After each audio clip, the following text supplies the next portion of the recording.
Peter saves the day. One sunny summer's day in the woods, Old Brown was in hot pursuit of Squirrel Nutkin. "Stop, thief!" squawked the owl, flying straight at the scurrying squirrel. Nutkin tore through the trees, frantically searching for a place to hide. Just in time, he spotted the door to Peter Rabbit's burrow. "Open up!" he panted. Peter opened the door and Nutkin leapt inside. "Save me!" he squealed. "I took Old Brown's glasses and lost them." "Where is that nutty nuisance?" bellowed Old Brown from outside. "Don't worry, Nutkin," said Lily. "We'll help you find them." "Phew, he's gone," said Peter, peering out of the burrow a few minutes later. "Let's hop to it." The friends darted through the woods searching for Old Brown's glasses. "Where do you think you left them, Nutkin?" asked Lily.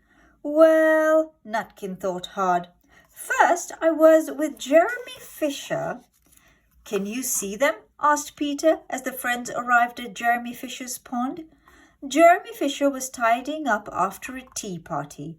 He helped them search, but the glasses were nowhere to be found. Thought Nutkin out aloud. "I did go to Mrs. Tiggywinkle's laundry." Suddenly a shadow loomed overhead. "Old Brown!" gasped Lily. "Take cover!" yelled Peter. As everyone dived under the table, the owl landed on the tabletop. Crash! "Look, a tunnel," whispered Lily, pointing. "But can we reach it? Old Brown will catch us." "We'll take the table with us," said Peter. The friends used all their strength to lift up the table and Old Brown. They crept towards the tunnel. "Tail feathers, they're escaping!" squawked Old Brown.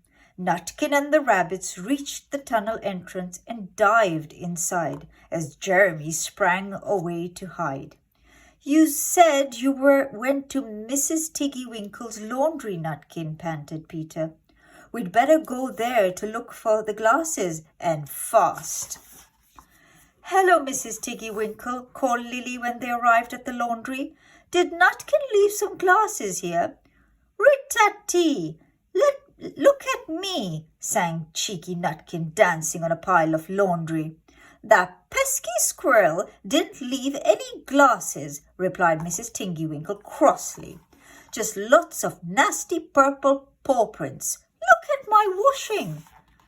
Suddenly they heard a fearful flapping as Old Brown landed close to Benjamin. "Got you!" he squawked. "I should never have led you all into danger," said Nutkin, bravely jumping in front of the terrified bunny.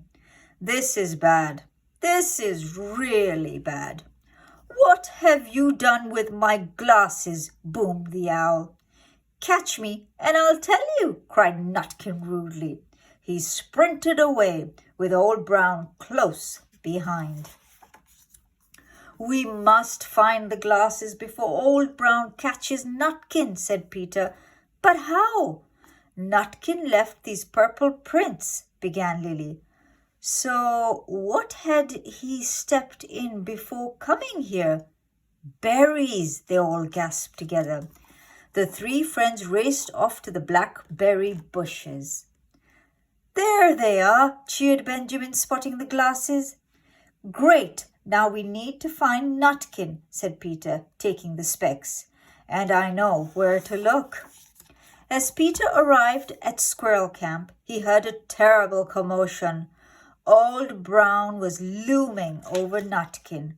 Peter had to save him. "Wait!" shouted Peter, leaping out in front of Nutkin. "I've got your glasses. Nutkin's really sorry he took them." "Sorry's not good enough," replied Old Brown. "Then fetch!" shouted Peter, throwing the glasses off the platform. "No!" squawked Old Brown, diving after his precious glasses. He swooped past Lily and Benjamin, who were coming up in the lift, before catching the specs and flying grumpily back to his tree. Phew, that was close, said Nutkin.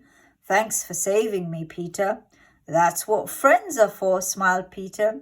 You will try to stay out of trouble now, won't you, Nutkin? Said Lily.